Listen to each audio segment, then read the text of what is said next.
이 내용이 궁금했다. 제19회 오호라 나는 곤고한 사람이로다.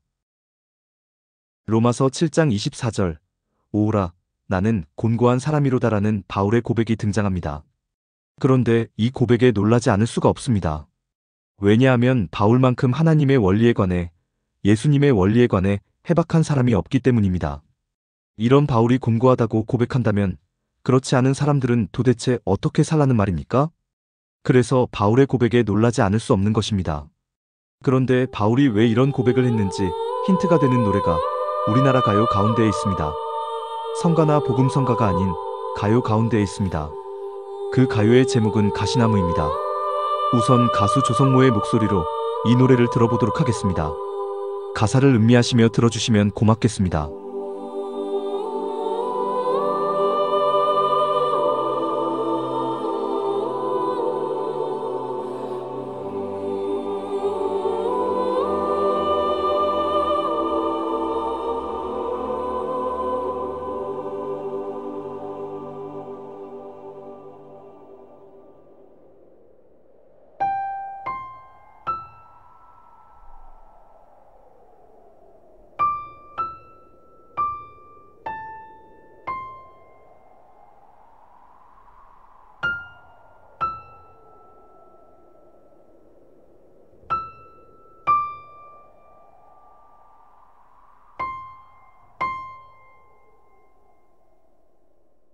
내 속엔 내가 너무도 많아.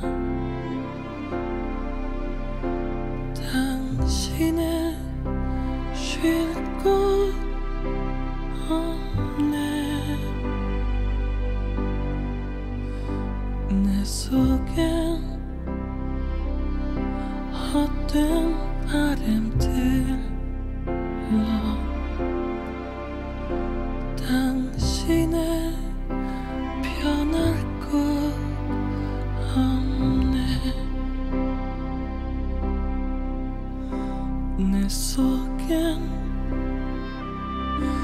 내가 어쩔 수 없는 어둠 당신의 쉴 자리를 뺏고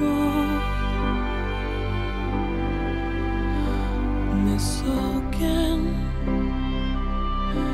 내가 이길 수 없는 슬픔 무성한 가시나무 숲 같네. 바람만 불면 그 메마른 가지 서로 부대끼며 울어대고 쉴 곳을 찾아 지쳐 날아온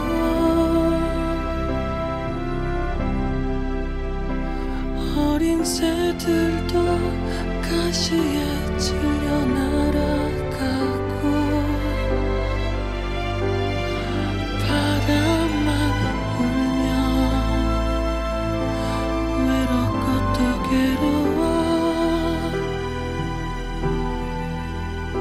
슬픈 노래를 부르던 날이 많았는데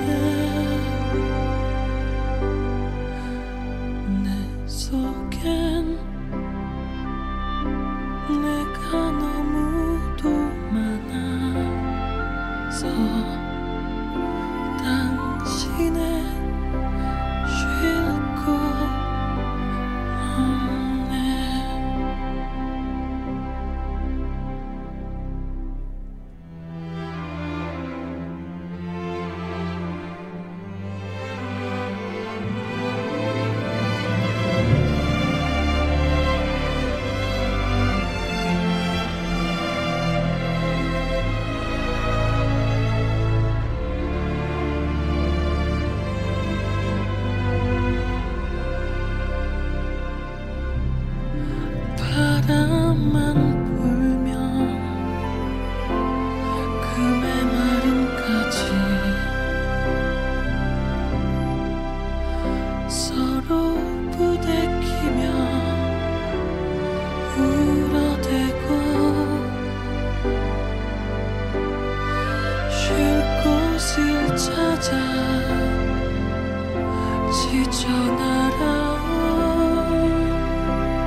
어린 새들도 가시에 찔려 날아가고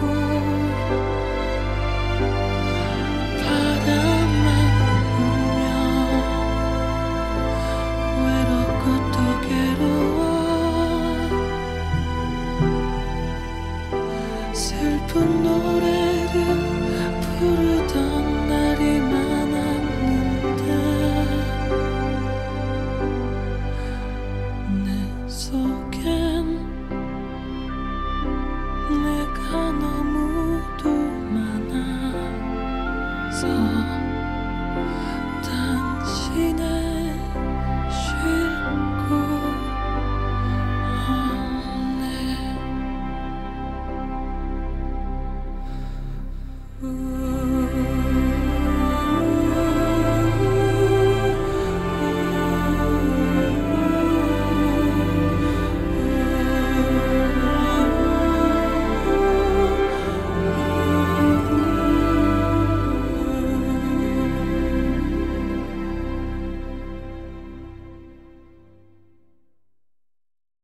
잘 들으셨습니까?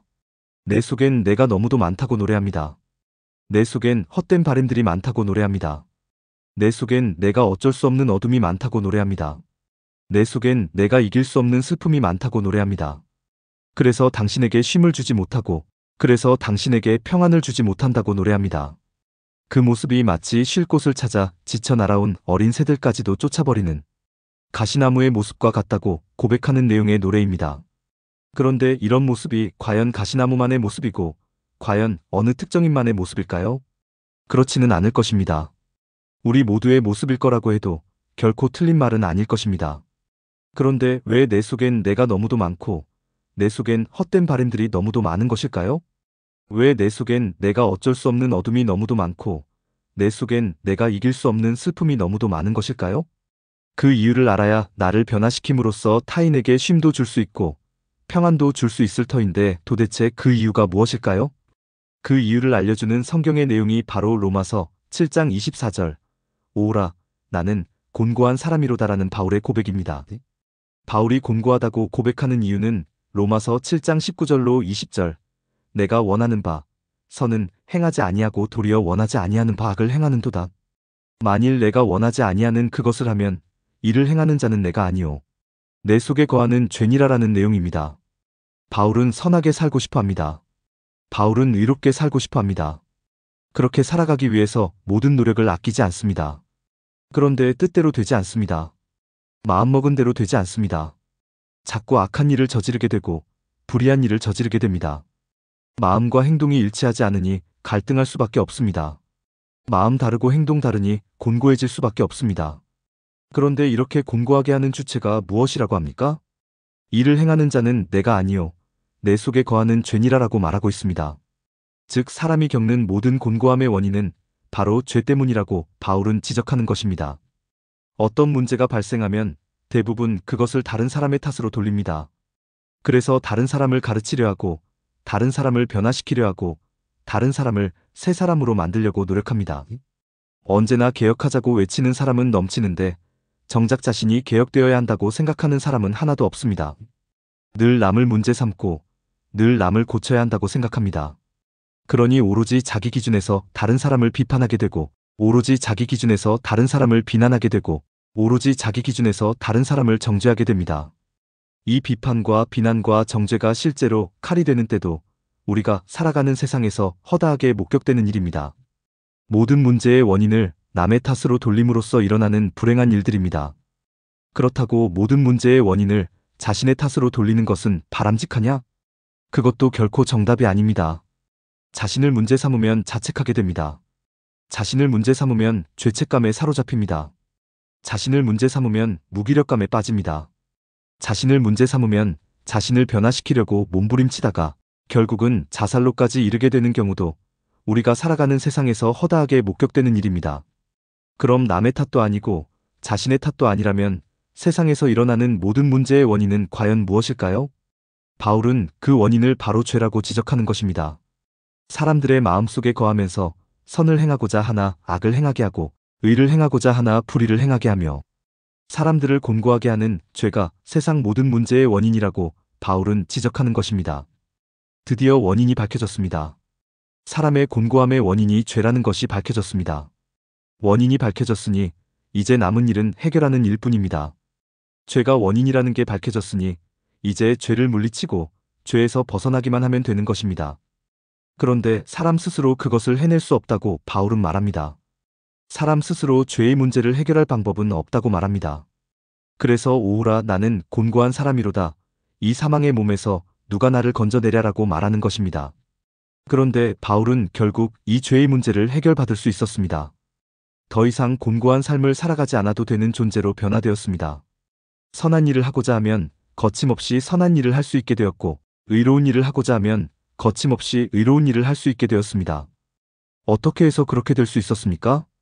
그 내용이 바로 이 사망의 몸에서 누가 나를 건져내랴라는 구절에 잇따라 등장하는 로마서 7장 25절 우리 주 예수 그리스도로 말미암아 하나님께 감사하리로다라는 내용입니다. 하나님께서 예수 그리스도를 보내셨고 그 예수 그리스도의 십자가 사역으로 말미암아 자신의 죄 문제가 해결되었다고 고백하는 것입니다. 이 바울과 같은 존재가 누구입니까? 바로 여러분과 저입니다. 여러분과 저는 예수님의 십자가 사역으로 말미암아 죄의 문제를 해결받음으로써 더 이상 곤고한 자가 아닌 존재로 변화되어 있습니다. 나에게 임한 변화가 얼마나 위대한 변화인지를 다시 한번 생각해보는 오늘이 되길 바랍니다. 공감이 되었다면 구독과 좋아요, 알림 설정 부탁드립니다.